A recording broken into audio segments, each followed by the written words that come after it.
सुभाष चंद्र बोस ने कभी चिंता नहीं की कि उनकी नेम प्लेट लगी कि नहीं लगेगी, उनके साथ जो कुछ हुआ होने दिया, लेकिन वो अपने मार्ग से नहीं डिके। उनको अंदाजा नहीं था कि 1958 तक आजाद भारत के अंदर उनके घर की जासूसी की जा रही है।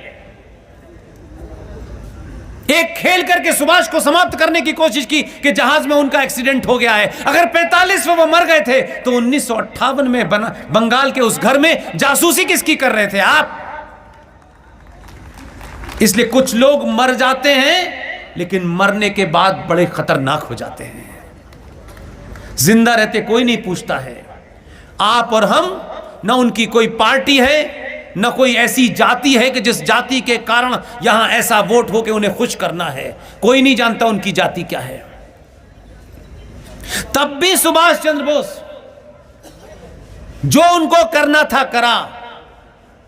लेकिन आज 2022 के भारत में संचार क्रांति के दौर में कुछ लोगों ने प्रधानमंत्री से हाथ मिलाते ही एमपी की टिकट नहीं मांगी, मंत्रालय नहीं मांगा।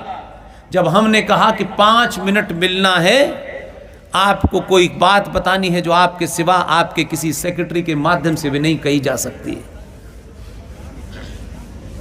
बुलाया, हमारी टीम के सदस्य गए और 2-3 बातें उन्हें कहा कि आप ये कर दीजिए। हम में से 90% लोग जाते तो कहीं की चेयरमैन ही मांगते, 2-4 गज बीघा जमीन मांग लेते हैं, कोई फंड वंड मांग लेते हैं, किसी को कहीं फिक्स करने के लिए मांगते हैं। उन्होंने कहा कि सुभाष चंद्र बोस के जितने भी गुप्त कागज हैं उन्हें सार्वजनिक कर दीजिए बस। आप कब करेंगे, कैसे करेंगे, ये आप पॉलिटिकली देखिए, लेकिन हम चाहते हैं जो क्लासिफाइड कागज हैं उनको डीक्लासिफाई कर दीजिए। आप देखिए, डीक्लासिफाई हुए सारे कागज पब्लिक डोमेन में आ गए। लोगों को पता चल गया कि सुभाष के साथ क्या जघन्य अपराध किया है।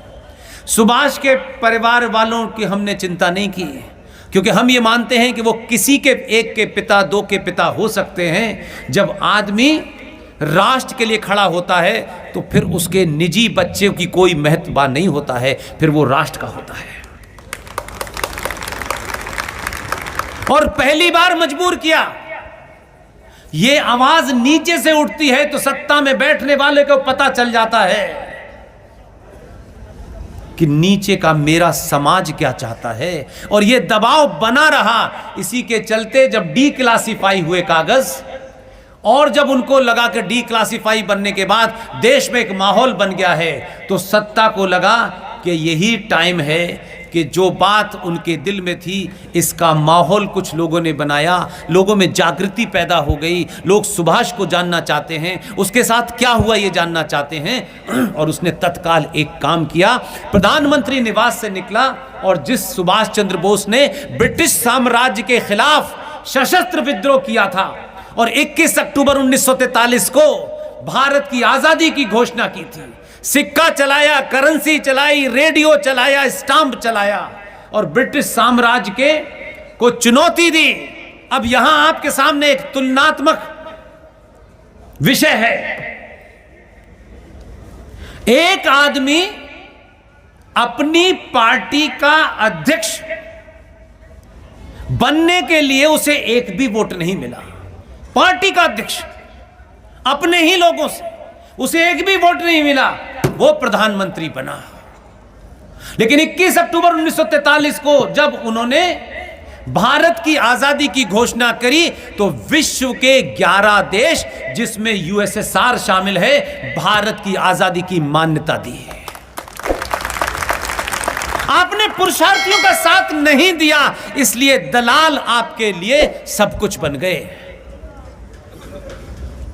अब उनके वारिस 2022 के भारत में कहते हैं कि मैं आलू से सोना बनाऊंगा।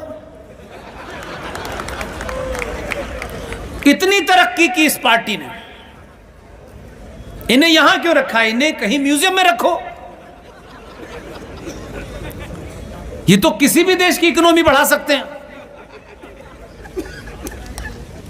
इसलिए आपने, जब आपके अंदर राष्ट्र की चिंता होने लगी, अपने सरोकारों की चिंता होने लगी, अपने इतिहास की चिंता होने लगी, तो सत्ताओं को लगने लगा कि अब ये कुछ और सुनना चाहते हैं। इसी के तहत 21 अक्टूबर 1943 के दिन को याद करते हुए वर्तमान प्रधानमंत्री, मैं कोई किसी पार्टी की तारीफ नहीं कर रहा हूं, लेकिन ये ध्यान रखिएगा, हम में से कोई भी आदमी बड़ा काम करे, उसकी जाति क्या है, उसका कद क्या है, इसकी चिंता बगैर किए उसके पीठ पीछे इतनी तारीफ कीजिए कि वो 10 काम करने के लिए और दीवाना हो जाए।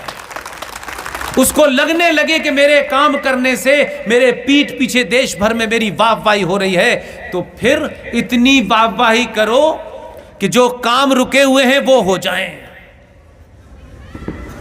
उस आदमी ने 21 अक्टूबर को आजाद भारत में एक ऐसी घटना का जन्म दिया जिसे 50 साल पहले रूह कांपती थी लोगों की।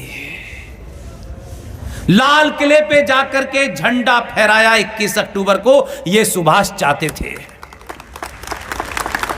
और ये दबाव हम नहीं कह रहे कि हमारे कारण हुआ, हम ये भी नहीं कहते कि हमारी कोई भूमिका है, लेकिन कोई मंच हमने नहीं छोड़ा। सुबह हो, शाम हो, रात हो, 2 बजे हो, 3 बजे हो, मैंने सुबह सुबह भी 5 बजे भी भाषण दिया है और 3 बजे भी भाषण दिया है। हमारा सिर्फ एक ही एजेंडा था, ये हमारे पास कोई हम 100-200 साल के लिए जीने नहीं आए हैं। सबको जाना है, हमको भी जाना है, सब कुछ हम अपनी आंखों के सामने देखेंगे, ऐसा भी कोई तमन्ना नहीं है। इसलिए हमने कोई ऐसी मांग नहीं की कि ये हमारे समाज को दे दीजिए, इसको दे दीजिए। दबाव बनाया कि इंडिया गेट के ऊपर जो छतरी है, जो आजाद भारत में जिसे बताया जाता है 1968 तक ब्रिटिश साम्राज्य को भारत में स्थापित करने वाले जॉर्ज पंजम की मूर्ति लगी हुई थी। हम आजाद थे। उस खाली स्थान पर एक ही मांग रखी कि हजारों साल तक प्रधानमंत्री जी आपको जिंदा रहना है, हजारों साल तक लोगों को बताना है कि इस देश में एक राजा आया था जिसने राज चलाया, अच्छा चलाया, बुरा चलाया, राज चलता है, लेकिन उसने इस राष्ट्र के खोए हुए गौरव को स्थापित किया। हम कहीं नहीं थे, हम आज भी नहीं कहते। आज उस इंडिया गेट पर जहां ब्रिटिश साम्राज्य का स्थापित करने वाले जॉर्ज पंजम की मूर्ति थी, आज उस इंडिया गेट पर 28 फीट ग्रेनाइट की सुभाष चंद्र बोस की मूर्ति लगी।